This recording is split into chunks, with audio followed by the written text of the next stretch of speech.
Good morning, students. I am Sheila Suman, Assistant Professor in Islamic Teachers Training, B.Ed College, Phulwari Sharif, Patna. आज हम topic शुरू करने जा रहे हैं B.Ed कोर्स फर्स्ट ईयर का, जो पेपर 3 है उसमें का टॉपिक है, जिसका नाम है फैक्टर्स अफेक्टिंग लर्निंग।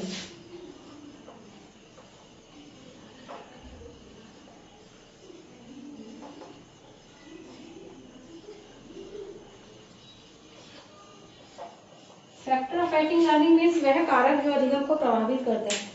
ये हम फैक्टर्स को पढ़ने से पहले लर्निंग के बारे में थोड़ा सा इंट्रोडक्शन इसका जान लें, आखिर लर्निंग क्या है। लर्निंग क्या है? लर्निंग को क्या कहते हैं? Learning is a change in behaviour towards maturity, चाहे वो एक्सपीरियंस के दौरान हो, ट्रेनिंग के दौरान हो, नॉलेज, एटीट्यूड एक्सेट्रा, बहुत सी चीजों के दौरान हो। मीन्स व्यवहार में जो परिवर्तन आता है परिपक्वता की बढ़ते हुए, वही हमारा क्या कहलाता है? अधिगम। ऐसे इसमें अधिगम को बहुत सारे वेरियस साइकोलॉजिस्ट ने अपने अपने तरीके से डिफाइन किया है। मेन एम तो एक ही होता है, लेकिन सब साइकोलॉजी अपने अपने तरीके में कुछ उसमें एडिशन कर देता है। जैसे कि लेयर जॉन सिम्पसन ने क्या इसके बारे में कि अधिगम वह जो व्यवहार में परिवर्तन आता है, लेकिन जो एक्सपीरियंस के दौरान हो, और उसके फलस्वरूप वो वेरियस जो उसके सामने जो प्रॉब्लम्स आते हैं उसको फेस करता है। और इसमें और भी एक साइकोलॉजिस्ट वजह से ये जो है गेट्स ने कहा था कि व्यवहार में जो कोई भी परिवर्तन जो एक्सपीरियंस प्लस ट्रेनिंग दोनों के दौरान जो आता है वो हमारा क्या कहलाता है? अधिगम कहलाता है। जैसे कि क्रो ने ये भी कहा कि व्यवहार में जो भी परिवर्तन आता है, चाहे नॉलेज हो, एटीट्यूड हो, हैबिट्स, उसके दौरान जो आता है परिवर्तन, वो क्या कहलाता है? अधिगम। मीन्स अलग अलग साइकोलॉजिस्ट ने लर्निंग को अलग अलग तरीके से डिफाइन किया। जहाँ तक हम बात करते हैं इसकी नेचर की और करेक्टर की, तो नेचर और करेक्टर में हम ये कह सकते हैं कि ये एक लाइफ लॉन्ग प्रोसेस है, ये एक्टिव प्रोसेस है, जीवन पर्यंत चलने वाली लाइफ टाइम प्रोसेस है, एक्टिव प्रोसेस, डेवलपमेंटल प्रोसेस है, पर्पसफुल प्रोसेस भी है, ये यूनिवर्सल है, मतलब ये सार्वभौमिक है, सब हमेशा चलती है। और ये मतलब सीखना क्या है, व्यक्ति की क्रियाशीलता पर निर्भर करता है। ये एक मतलब अनुभवों का संगठन है, एक तरह का खोज भी है। मतलब बहुत सारी चीजें हैं। नेचर एंड कैरेक्टर की बात करें, जैसे कि एक एग्जाम्पल से हम समझते हैं कि जैसे एक बच्चा छोटा जब पैदा होता है, नवजात शिशु जो होता है, जब वो छोटा होता है, असहाय होता है, वो दूसरे पर डिपेंड होता है, लेकिन इन फ्यूचर जब बढ़ते जाता है तो उसके व्यवहार में जो परिवर्तन आता है वही उसका क्या कहलाता है? अधिगम। तो हम बात करते हैं इसके फैक्टर्स की कि कौन कौन से कारक है जो अधिगम को प्रभावित करते हैं।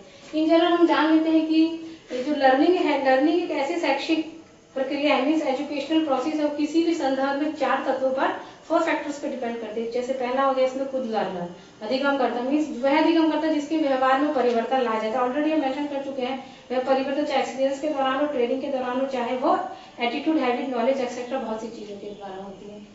फिर जो इसमें व्यवहार में जैसे परिवर्तन, इसमें आगे दूसरा आपका आ गया टीचर जो कि परिवर्तन लाता है। फिर इसमें हो गया कंटेंट, यानी जो लर्निंग एक्सपीरियंस बच्चों को दिए जाते हैं, मीन्स वह लर्निंग एक्सपीरियंस जिसके द्वारा उस अधिगमकर्ता में परिवर्तन लाया जाए। फोर्थ वन हमारा लास्ट है इसका प्रोसेस, मीन्स प्रोसेस वो चीज है जब जो कि तीनों चीजों को एकदम सिस्टमेटिक वे में चलाती है। तो हम सबसे पहले हम ये फैक्टर लेंगे इसमें। पहला स्टूडेंट रिलेटेड फैक्टर,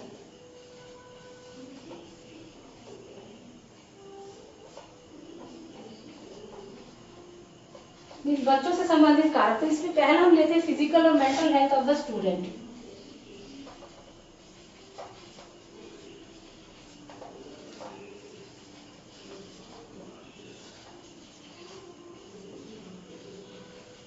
मीन्स कहने का ये कि फिजिकल और मेंटल हेल्थ मतलब उस बच्चे का मानसिक और शारीरिक स्वास्थ्य।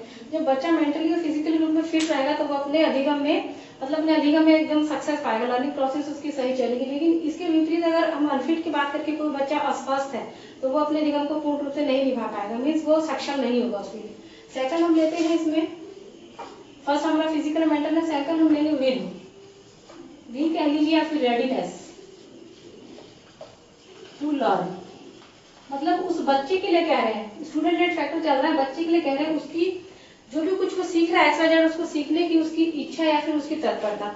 मीन्स चाहे बच्चा वो स्वस्थ भी है, मान लीजिए पहला वाला पॉइंट चला स्वस्थ भी, लेकिन वो अगर सीखने के लिए तैयार ही नहीं है तो स्वस्थ होते हुए भी नहीं सीख पाएगा। मीन्स उसमें इच्छा जागनी चाहिए, अभिलाषा, क्यूरियोसिटी होनी चाहिए, रुचि, उसके बाद वो मोटिवेट होगा बच्चा पढ़ने के लिए। थर्ड वाले में हम लेते हैं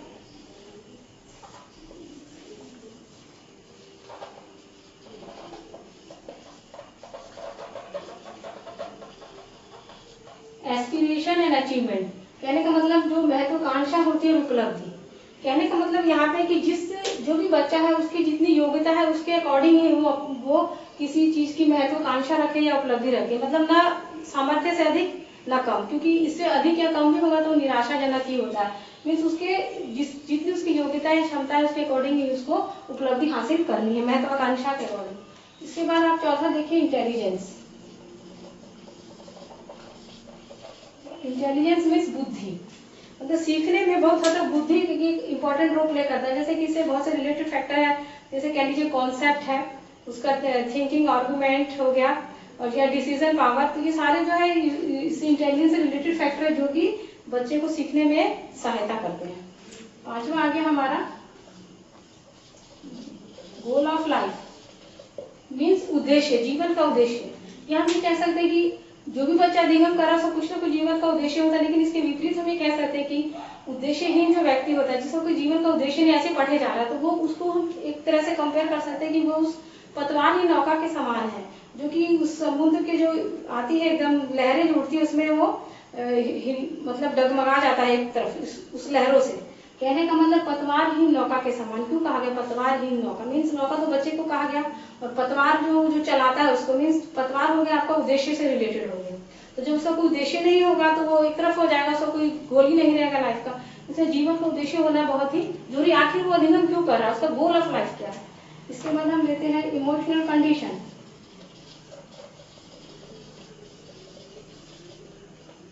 इमोशनल कंडीशन मीन्स हो गया उसका संवेगात्मक उसकी परिस्थिति। मीन्स जो बच्चा इमोशनल रूप में स्वस्थ होगा वो लर्निंग टीचिंग प्रोसेस में सक्सेस, मीन्स वो जल्दी सीखेगा, वो सीखेगा। लेकिन इसके विपरीत हम कह सकते हैं, जैसे कोई एग्रेसिव नेचर का बच्चा होता है, या फिर कोई अटकलबाजी ऐसी डींगे हाथ तक कुछ भी बोल दिया, मतलब इसका कोई मतलब बेसी नहीं है, क्या उसका मीनिंग है, मतलब कोई मीनिंगलेस बोल दिया शब्द, या फिर जो कि दुखी है, तो वो बच्चा जल्दी नहीं सीख सकता है। तो ये हमारा इमोशनल कंडीशन मीन्स इमोशनली रूप में उसको सही होना चाहिए। अगर उसको इमोशनल स्टेटस सही है तो जल्दी से वो किसी भी चीज को सीख लेता है। इसके बाद हमारा आता है 7वें पॉइंट में हम लेंगे time of learning and fatigue. Fatigue हमारा में थकान, टाइम ऑफ लर्निंग मतलब पढ़ने का समय और थकान। जैसे कि होता है ना कि फर्स्ट आवर में बच्चे आते हैं, चाहे टीचर भी होता है तो फर्स्ट आवर में एक्टिव रहता है, चाहे बच्चों के लिए ले लीजिए, मेन फोकस क्या है स्टूडेंट पर। तो फर्स्ट आवर बच्चे बहुत एक्टिव होते हैं, मीन्स वो अच्छे से किसी चीज को ग्रहण कर पाते हैं, कोई भी चीज उनको पढ़ाया जा रहा है समझाया। लेकिन जैसे जैसे फॉर द टाइम भी समय बीता जाता है, बच्चों में क्या आ जाता है, एकदम थकान वो महसूस कर लेते हैं, फटीग थकान महसूस करते हैं। तो इसके लिए क्या करना चाहिए कि बीच बीच में इसमें क्लासरूम में को करिकुलर एक्टिविटीज होनी, जैसे कि कोई सॉन्ग करा दिया, डिबेट करा दिया, अंताक्षरी वगैरह हो गई, चाहे बाहर बच्चों को स्पोर्ट्स करा दिया। तो इससे बच्चा क्या होता है, थकान महसूस नहीं करता है, वो एंजॉयफुल सारी चीजों को करता है, और उसके बाद वो फिर अपने अधिगम में व्यस्त हो जाता है। इसके बाद हमारे लास्ट पॉइंट है 8वां, वो हम कह लेंगे फेवरेबल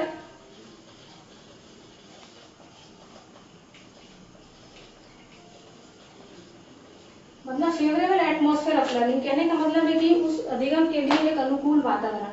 तो इस अनुकूल वातावरण में हमारा एक्सटर्नल एनवायरनमेंट, बोथ एनवायरनमेंट आएगा, एक्सटर्नल प्लस इनर, मतलब अंदर का और बाहर का। तो मतलब कहने का जैसे एक्सटर्नल एनवायरनमेंट की जब बात करते हैं तो एक्सटर्नल एनवायरनमेंट जैसे कि शोर शराबा वाला जगह नहीं होना चाहिए। जैसे क्लासरूम चल रहा है, यहाँ टीचर पढ़ा रहा है, बाहर मतलब कुछ इलीगल चाहे कुछ भी आवाज ऐसे आ रही है जो बच्चों को डिस्टर्ब हो रहा है। फिर इनर की जब हम बात करते हैं तो इनर एनवायरनमेंट में फैसिलिटीज भी आती है कि हाँ सही तरीके से सब लाइट वगैरह, ये है नहीं कि बच्चों के बैठने के लिए चेयर बेंच है कि नहीं। और फिर अंदर का एनवायरनमेंट ऐसा होना चाहिए जो एक दूसरे से बच्चों को कोऑपरेटिव नेचर का होना चाहिए, मीन्स आपस में सहयोग करना चाहिए, उन लोगों को सहानुभूति होनी चाहिए, नहीं कि कोई दूसरे के प्रति जेलसी फील करे। तो ये भी एक इंपॉर्टेंट फैक्टर इसमें रोल प्ले करता है। ये हमारा खत्म हुआ आज का इसमें का स्टूडेंट रिलेटेड फैक्टर। अब हम कहते हैं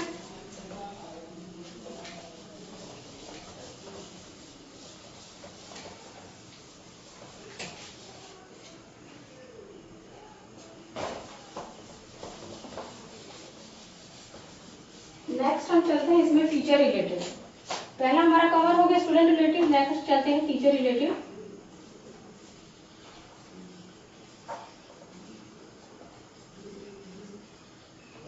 फैक्टर्स मीन्स जो कि शिक्षक से संबंधित है। इसमें सबसे पहले हम लेते हैं मास्टरी ओवर द सब्जेक्ट।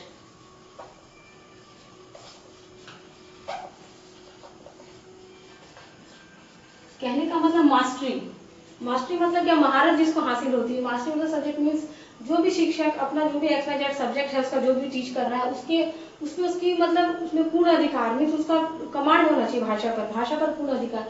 अगर किसी भी शिक्षक का उसकी भाषा पर पूर्ण अधिकार होगा तभी वह अपने लर्निंग टीचिंग प्रोसेस में सक्सेस मीन्स जब उसको पूर्ण अधिकार होगा तो सेल्फ कॉन्फिडेंट होगा, अगर सेल्फ कॉन्फिडेंट होगा तो विदाउट हेजिटेशन बच्चे को टीच कर पाएगा। इसमें दूसरा पॉइंट हम लेते हैं art and skill. Means art and skill of किसका, टीचर का, मतलब उस शिक्षक की जो कला और कौशल है, मतलब उसका जो भी कंटेंट है, जो भी चीज वो पढ़ा रहा है तो उसमें कितना वो सिस्टमाइज्ड है, सिस्टमेटिक वे में पढ़ाना। ऐसा नहीं कि आया एकदम खड़ा होकर रीडिंग लगाते हैं, जो कोई भी एक्टिविटीज मतलब इस तरह से पढ़ाए जो बच्चों को भी उसमें इंटरेस्ट आए। तो वो एक पढ़ाने में भी एक कला होनी चाहिए कि किस तरह बच्चों को सिस्टमेटिक वे में पढ़ा रहा है जो बच्चे उस नॉलेज को एक्वायर कर पा रहे हैं शिक्षक के द्वारा। तीसरा इसमें भी ये वाला जैसे हमने स्टूडेंट वाले में लिया था फैक्टर विल टू टीच। जैसे हमने कहा था कि विल टू लर्न मतलब जब सीखने की इच्छा होगी तभी तो सीखेगा, लेकिन ये अपोजिट में ये है कि विल टू टीच मतलब जब किसी भी शिक्षक को पढ़ाने की इच्छा होगी, आखिर उसको पूर्ण ज्ञान है, भाषा पर भी कमांड है, सब कुछ, लेकिन जब वो उस चीज को बाहर निकाल ही नहीं पाएगा, मतलब एक्सप्रेस ही नहीं कर पाएगा बच्चों के सामने कि आखिर उसमें कितना नॉलेज है अच्छे से, तो उसको एक पढ़ाने की इच्छा भी होनी चाहिए, मतलब रेडीनेस तत्परता कि हम इस बच्चे को सब ज्ञान दें। इसमें आता है फोर्थ हमारा पर्सनैलिटी एंड बिहेवियर। मतलब बहुत हद तक क्या है, जैसे कि व्यक्तित्व और व्यवहार, बहुत हद तक जो शिक्षक का जो व्यवहार और व्यक्तित्व होता है बच्चे को बहुत प्रभावित करता है। जैसा कि शिक्षक का व्यक्तित्व होगा या बिहेवियर होगा उसी के अनुकूल बच्चे उसका अनुगमन करेंगे। नेक्स्ट आते हैं हम teaching methods.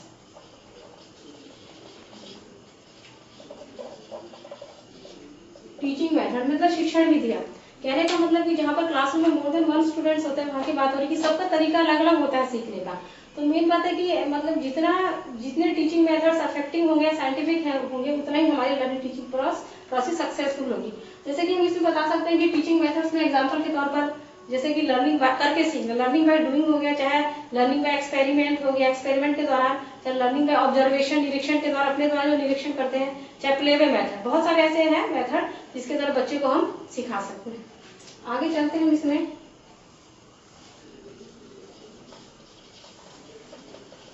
Adjustment and mental health. कहने का मतलब हम टीचर के लिए बता रहे हैं, टीचर रिलेटेड फैक्टर, उस टीचर का जो है एडजस्टमेंट, समायोजन और मानसिक स्वास्थ्य। ठीक है, देखिए इसमें ये कह सकते हैं कि जो शिक्षक अस्वस्थ होगा या अशांत होगा तो वो अपने लर्निंग टीचिंग प्रोसेस में कभी नहीं सक्षम होगा, उसका संतुलन बैलेंस नहीं रहेगा। लेकिन इसके अपोजिट हम कह सकते हैं कि जो शिक्षक स्वस्थ होगा, शांत होगा, वो अपने शिक्षण में अच्छे से क्या हो पाएगा, एडजस्ट कर पाएगा, समायोजित हो पाएगा। जो मेंटली और फिजिकली रूप में हेल्थी होगा वो अपने शिक्षण में अच्छे से समायोजित हो पाएगा। इसके बाद हम लास्ट वाला पॉइंट लेते हैं डिसिप्लिन।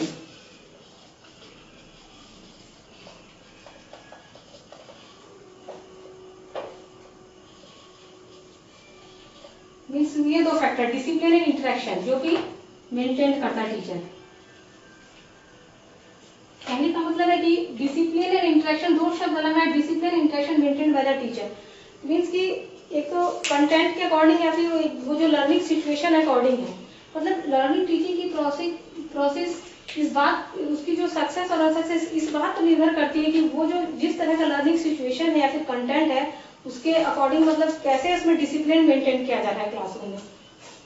कहने का मतलब जब डिसिप्लिन होगा तभी इंटरेक्शन होगा, डिसिप्लिन के अकॉर्डिंग इंटरेक्शन होगा, इसीलिए ये पॉइंट बहुत ही इंपॉर्टेंट है। इसके बाद हम चलते हैं इस डिसिप्लिन में मेन बात है जैसे इंटरेक्शन कब होगा, जब बच्चे शांत होंगे, शांत कब होंगे, जब टीचर अच्छे से पढ़ाएगा क्लास में। आगे चलते हैं हम इसमें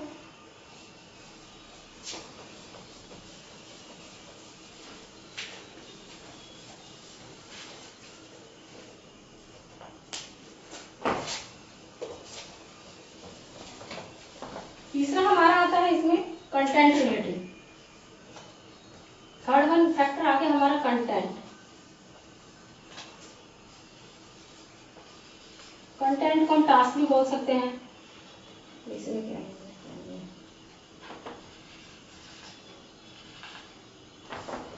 कंटेंट या task related. Content and task related से मतलब है कि जो जिसके द्वारा उस बच्चे के व्यवहार में परिवर्तन लाया जाएगा। तो इसमें फर्स्ट हम लेते हैं नेचर।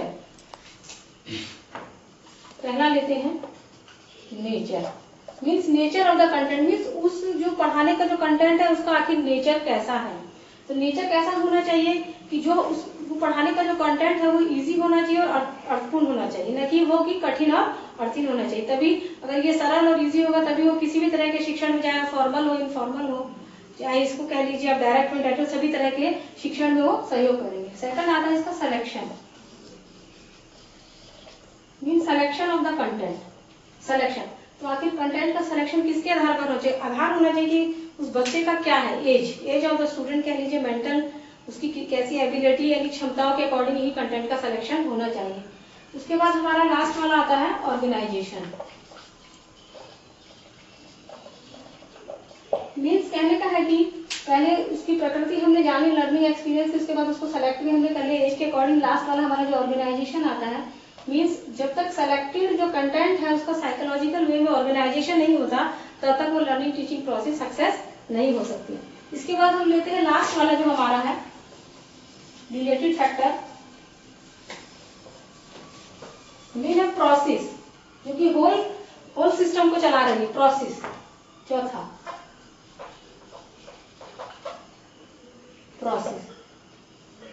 प्रोसेस में आता है पहला हमारा मेथोडोलॉजी।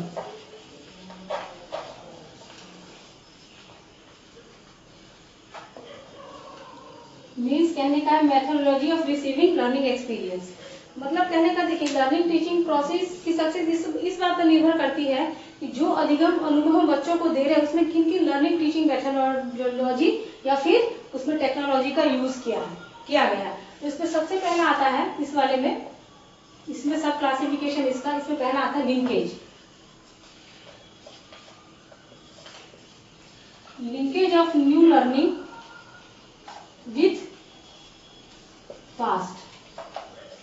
कहने का मतलब है कि ऐसे साइकोलॉजिकल मेथड्स का यूज किया जाए, टेक्निक्स का यूज किया जाए जो कि संबंधित जो भी चीज पढ़ाया जा रहा है उसमें वो इजीली हमारे लिए आसानी से हो। मतलब जो भी हम अभी प्रेजेंट में पढ़ रहे हो, पहले जो हमारा पढ़ा हुआ वो हमारे अभी प्रेजेंट में पढ़ने में उसका क्या किया जाए काम, जो भी हमने नॉलेज स्किल एक्वायर्ड किया जो पास्ट में।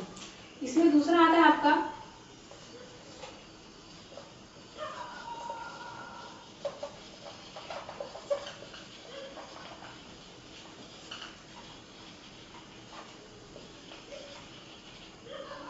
कहने का मतलब है utilization of maximum number of sensor. मतलब कितना अधिक हम सेंस ऑर्गन्स का यूज करें, मतलब कोई भी चीज को पढ़ाया जाए तो उसको ठीक से देखे भी सुने भी सब कुछ करें। तो जितना ज्यादा साइंस ऑर्गन का यूज होगा हमारी लर्निंग टीचिंग प्रोसेस उतनी ही सक्सेस। तीसरा आता है हमारा provision of practice and revision work. मतलब प्रैक्टिस और रिवीजन वर्क मीन्स जो कि हमको साइकोलॉजिकल मेथड्स के द्वारा पढ़ा जाए उसके बाद हमारे को रिवाइज करा जाए। जैसे हमने क्लासरूम में कुछ ही पढ़ा तो हम उसको क्या करें, घर जाके रिवाइज करें। मतलब ये तरीका है कि वो हमको बहुत अच्छे से याद हो जाएगा। अगर हम उसको नहीं रिवाइज करें तो ध्यान में नहीं रहेगा वो। इसके बाद आता है हमारा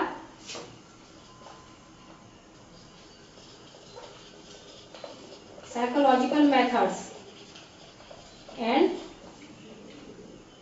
टेक्निक्स ऑफ लर्निंग।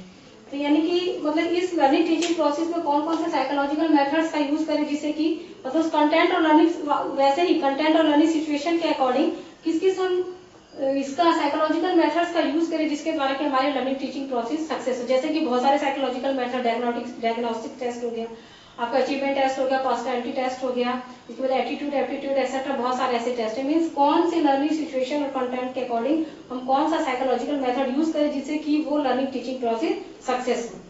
इसके बाद हमारा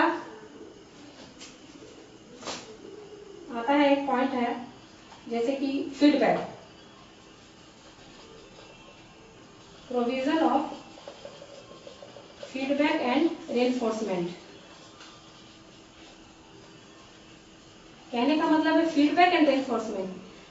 तो फीडबैक तो प्रतिपुष्टि हो गया, रेनफोर्समेंट मीन पुनर्बना। मतलब हम जो क्लासरूम में बच्चे को पढ़ा रहे थे उसको उन लोगों का बार बार फीडबैक और रेनफोर्समेंट बहुत जरूरी। फीडबैक हो गया जैसे कि हम जैसे हमने क्लास में पढ़ाया और बच्चों से हमने क्वेश्चन एनालाइज किया, अगर क्वेश्चन बच्चे उसका सही जवाब दे पा रहे तो हमारा प्लस पॉजिटिव फीडबैक है। और इससे क्या होता है, अगर उस फीडबैक के दौरान बच्चों को हम शाबाशी वगैरह जो दिया जाता है उन लोगों को, तो वो उनका रेनफोर्समेंट है, मीन्स वो बार बार बच्चा उसको पुनर्बल मिलता है कि वापस हम इसको याद करें, अच्छे से हम इसको पढ़ें। इसके बाद दूसरा, इसमें आपका आगे पहला तो मेथोडोलॉजी था ये वाला, और सेकंड पॉइंट आता है इसमें हमारा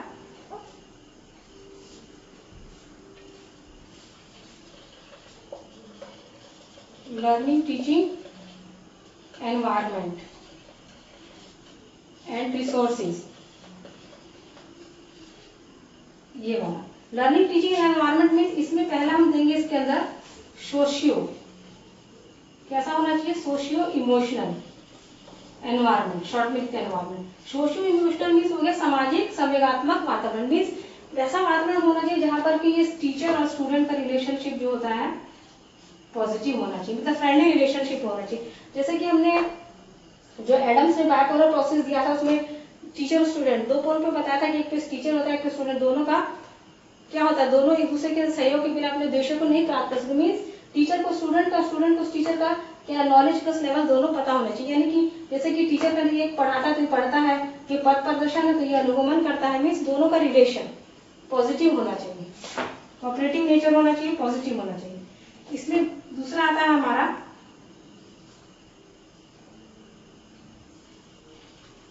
availability of appropriate learning material.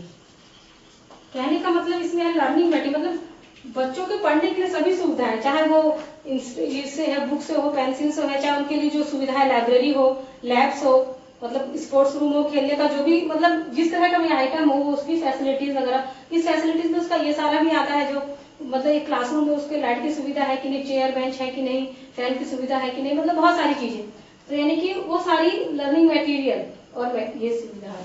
तो ये हमारा 2 पॉइंट कवर करता है इसमें।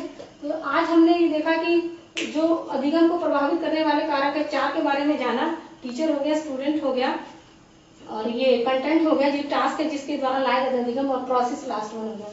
तो मैं उम्मीद करती हूँ कि आप लोग को इस अच्छे से समझ में आया होगा चारों फैक्टर्स। ठीक है।